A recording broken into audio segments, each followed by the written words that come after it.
आजराच्या संभाजी चौकात बेशिस्त पार्किंगचा विळखा, वाहतुकीचा प्रश्न गंभीर. रस्त्याच्या कडेला भाजी विक्रेते आणि अस्ताव्यस्त वाहनांमुळे नागरिकांची कसरत. अपघातानंतरही उपाययोजना नाहीत. पोलीस प्रशासनाच्या भूमिकेवर नागरिकांचा संताप. आजरा शहरातील वर्दळीच्या संभाजी चौकात बेशिस्त पार्किंगचा प्रश्न गंभीर बनला आहे. गोवा हैदराबाद राष्ट्रीय महामार्ग या चौकातून जात असल्यानं गोवा, कोल्हापूर आणि कर्नाटकला जोडणाऱ्या या मार्गावर पर्यटक, प्रवासी आणि व्यापाऱ्यांची मोठी वाहतूक असते.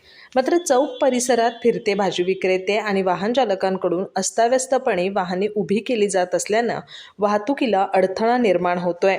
रस्त्याच्या कडेला तसंच चौक परिसरात वाहनं पार्क केली जात असल्यानं पादचारी, दुचाकीस्वार आणि इतर वाहनधारकांना मार्ग काढताना मोठी कसरत करावी लागते. रस्त्याच्या कडेला तसंच चौक परिसरात वाहनं पार्क केली जात असल्यानं पादचारी, दुचाकीस्वार आणि इतर वाहनधारकांना मार्ग काढताना मोठी कसरत करावी लागते. चौकापासून हाकेच्या अंतरावर बस स्थानक असल्यानं दिवसभर इथं नागरिकांची मोठी वर्दळ असते. त्यातच भाजी विक्रेत्यांचा व्यवसाय आणि ग्राहक तसंच पर्यटकांची अस्ताव्यस्त पार्किंग यामुळे वाहतूक कोंडीची समस्या वाढली आहे. वाहनांना वळण घेताना तसंच पादचाऱ्यांना रस्ता ओलांडताना अनेक अडचणींचा सामना करावा लागतोय. गेल्या वर्षी याच संभाजी चौकात संजय यादव या युवकाचा दुर्दैवी मृत्यू झाला होता. या घटनेनंतर चौकातील वाहतूक व्यवस्था आणि सुरक्षिततेबाबत प्रशासनाने गांभीर्याने उपाययोजना करणं अपेक्षित होतं.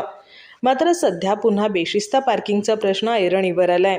चौकातील फिरते भाजी विक्रेते आणि बेशिस्त पार्किंगवर कारवाई करावी, तसंच वाहतुकीला अडथळा ठरणाऱ्या वाहनांवर दंडात्मक कारवाई करावी अशी मागणी नागरिकांमधून होत आहे. एखादी गंभीर दुर्घटना घडल्यानंतरच प्रशासन जागं होणार का, असा सवाल उपस्थित करत संभाजी चौकात बेशिस्त पार्किंग आणि सुस्त पोलीस प्रशासन अशी परिस्थिती निर्माण झाल्याचा संतप्त आरोप नागरिकांकडून केला जातोय. आर न्यूजसाठी राकेश करमळकर, आजरा. अधिक माहिती आणि ताज्या घडामोडींसाठी आजच आमचे चॅनल सबस्क्राईब करा.